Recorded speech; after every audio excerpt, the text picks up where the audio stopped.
Alors, Batachem, aujourd'hui, c'est le 27 Sivan.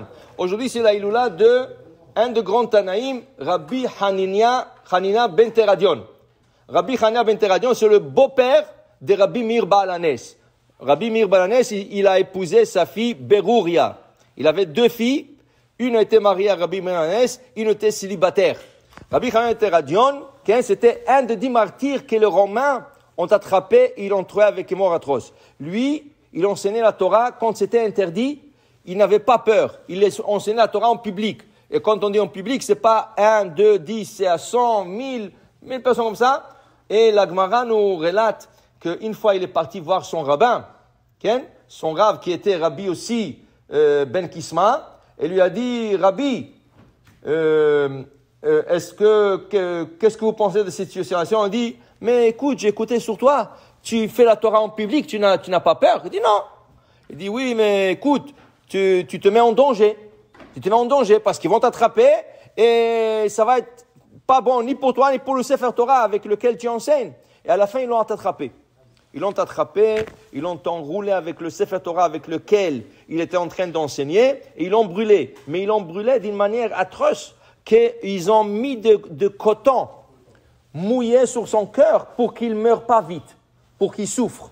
Okay? À la fin, le bourreau, quand il a vu qu'il est en train de souffrir, il lui a dit, est-ce que tu me promets, si je t'enlève le coton, tu m'emmènes au Olam Haba, un goy, mais il croyait au Olam Haba, il dit oui.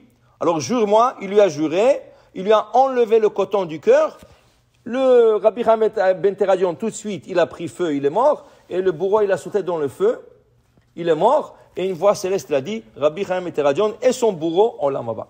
Okay?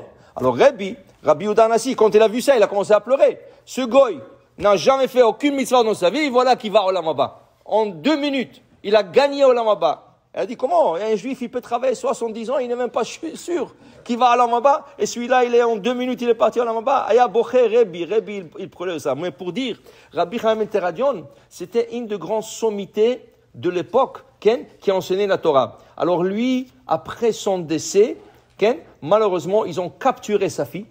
Ils ont capturé sa fille et ils l'ont mis dans une maison comment on appelle ça?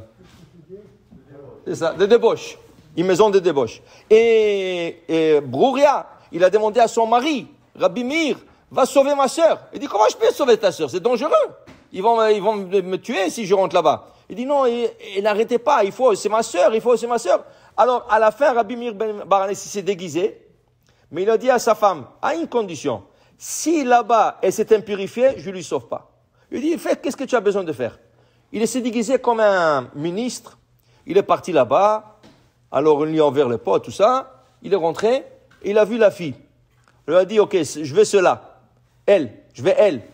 Alors, il lui a pris. Il a dit, écoutez, monsieur, vous savez, je viens d'avoir mes règles de menstruation. C'est pas. Alors, il dit, vous êtes sûr? Qu'est-ce qu'elle a fait, elle? Elle s'est versée du vin sur sa robe. Pour que chacun, quand il vient, il lui dit qu'elle a reçu ses règles.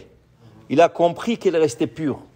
Alors il dit, je vais la sauver. Qu'est-ce qu'il est parti faire? Il a pris de l'argent, il est parti au gardien, il dit, cela, je l'achète.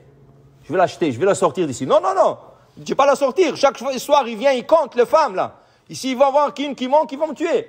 Il dit, je vais te dire quelque chose. S'ils vont venir te tuer, tu vas dire comme ça. Elaha de Meir Haneni, Elaha de Meir Haneni, Elaha de Meir Haneni, tu vas être sauvé. Personne ne peut te toucher. Il dit, dis-moi, tu te moques de moi?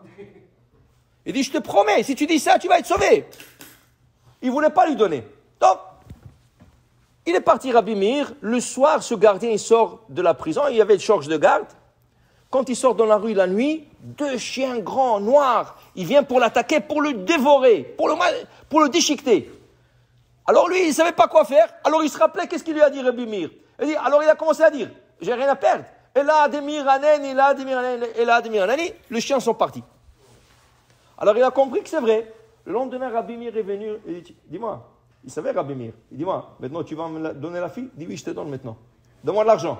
Il lui a donné l'argent. Le soir, ils sont venus compter les femmes. Il manquait une. Où elle est? Ah, je ne sais pas. Ah, on va te tuer. Quand il lui a dit, on va te tuer, il commence à se sauver, il court après lui. Il a dit, Ela de Meir Haneni, la de Meir Haneni, et ils se sauvaient, ils ne l'ont plus attrapé. Et c'est de là qui s'est venu cette ségoula et cette prière de Elaha Demir Aneni 3 fois, sur une huile de l'huile, avec une huile à l'huile, et tu fais appel Rabbi Meir, et comme ça que tu es répandu. Et ça, c'était le beau-fils de Rabbi Hanania ben Teradion. Imaginez-vous le beau-fils, le beau-père, quel grand tzadikim ils étaient tous les deux. Baruch Adonai.